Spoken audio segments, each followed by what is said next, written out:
আসসালামু আলাইকুম viewer take Mahfuz YouTube চ্যানেলের পক্ষ থেকে আপনাকে জানাই আবারও স্বাগতম। তো আজকের এই ভিডিওতে আমি আপনাদের সাথে শেয়ার করব যে কিভাবে আপনি আপনার তৈরিকৃত স্কেটচওয়্যার সফটওয়্যারে স্টিকি ডায়লগ বক্স অ্যাড করবেন। তো এটা আপনারা দেখলে বুঝতে পারবেন যে স্টিকি ডায়লগ বক্স কি।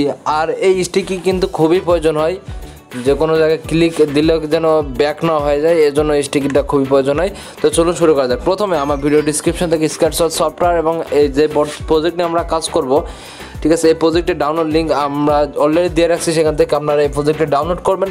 ডাউনলোড করে আপনার স্কেটচওয়্যার সফটওয়্যারে ইনপুট করবেন। কীভাবে ইনপুট করবেন সেই ভিডিও লিঙ্কও আমার ভিডিও ডিসক্রিপশনে দেওয়া আছে, সেখান থেকে আপনারা দেখে আসবেন।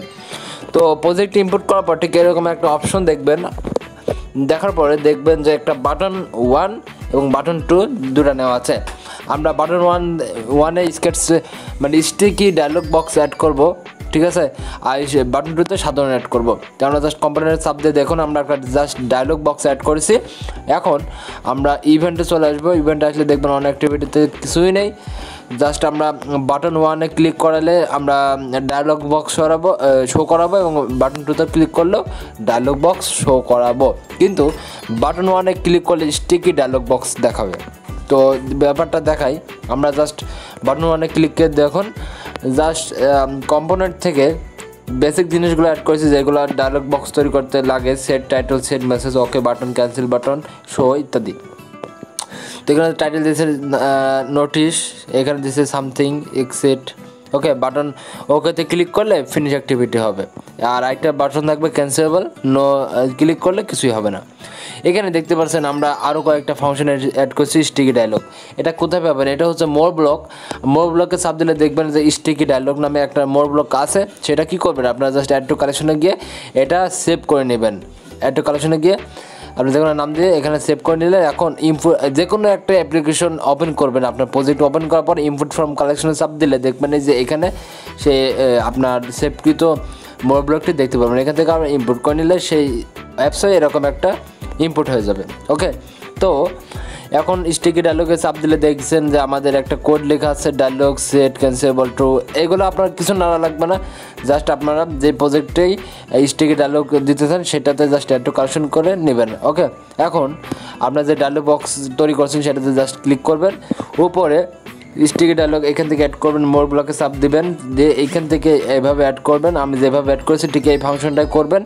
সেট টাইটেলের উপরে এটা অ্যাড করবেন, করার পরে জাস্ট অপারেটর চলে আসবেন। অপারেটর আসার পরে ট্রু লিখে দেবেন, এই ট্রুটা সিলেক্ট করবেন আর ডায়লগ থেকে আপনার ডায়লগ কম্পোনেন্টে সিলেক্ট করে এখানে জাস্ট বসাই দেবেন, এইভাবে যেভাবে বসাই দিয়েছি এখানে। এরপরে ফলস হবে, এটা ফলস বসাই দেবেন এখান থেকে, ফলস। আর ওকে আর ক্যান্সেল বাটনে ঠিক সেমভাবে মোর ব্লক থেকে আবার অ্যাড করবেন। অ্যাড করার পরে ফলস অ্যাড করবেন, ওকে ট্রু অ্যাড করবেন এখানে, এবং ডায়লগ থেকে ডায়লগ সিলেক্ট করে এইভাবে বসাই দেবেন এক্সেটে এবং ওকে বাটনে।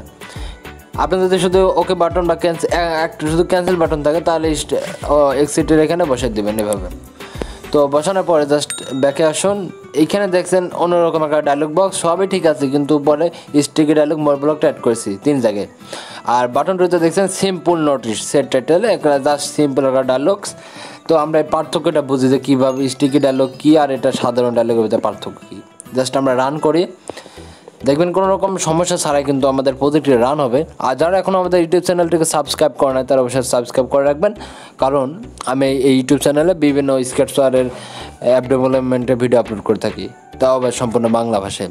তো অ্যাপ ডেভেলপমেন্ট শিখতে চাইলে অবশ্যই সাবস্ক্রাইব করে রাখবেন।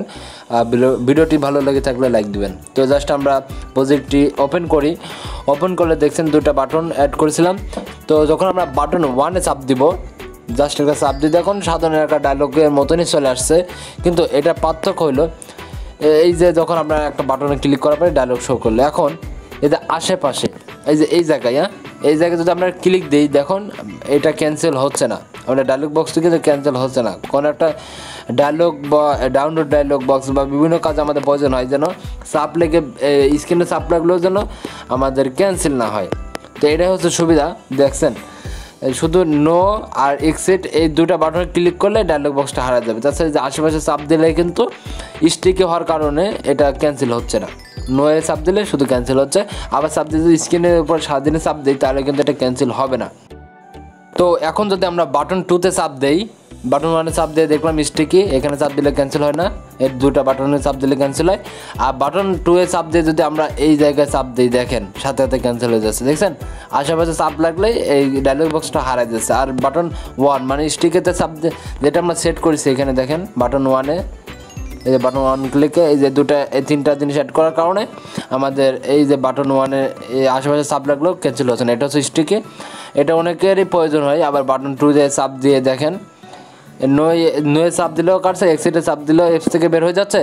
আবার কেউ যদি এই বাটন 2 শো করার ডায়লগ শো করার অবস্থায় যদি আশেপাশে চাপ দিই তাহলে কিন্তু কেটে যাচ্ছে, দেখুন কেটে যাচ্ছে। ওকে, তো এই ছিল পার্থক্য। এইভাবে আপনারা স্টিকি যেটা করতে চান সেটা এইভাবে সেট করবেন।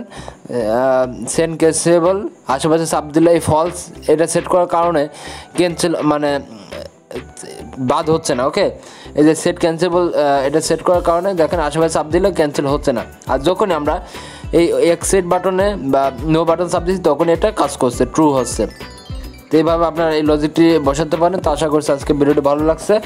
আর এই বিষয়ে কোনো মন্তব্য থাকলে বা কী ধরনের ভিডিও চান সেটা অবশ্যই আমাকে কমেন্ট করে জানান। আমি আপনার কমেন্টের মতামতের ভিত্তিতে নেক্সট যে ভিডিওটি বানাবো সেটাতে দেখাই দেবো। তো দেখাবে কোনো একটি নতুন ভিডিওতে, সে পর্যন্ত ভালো থাকবেন, সুস্থ থাকবেন, আল্লাহ হাফেজ।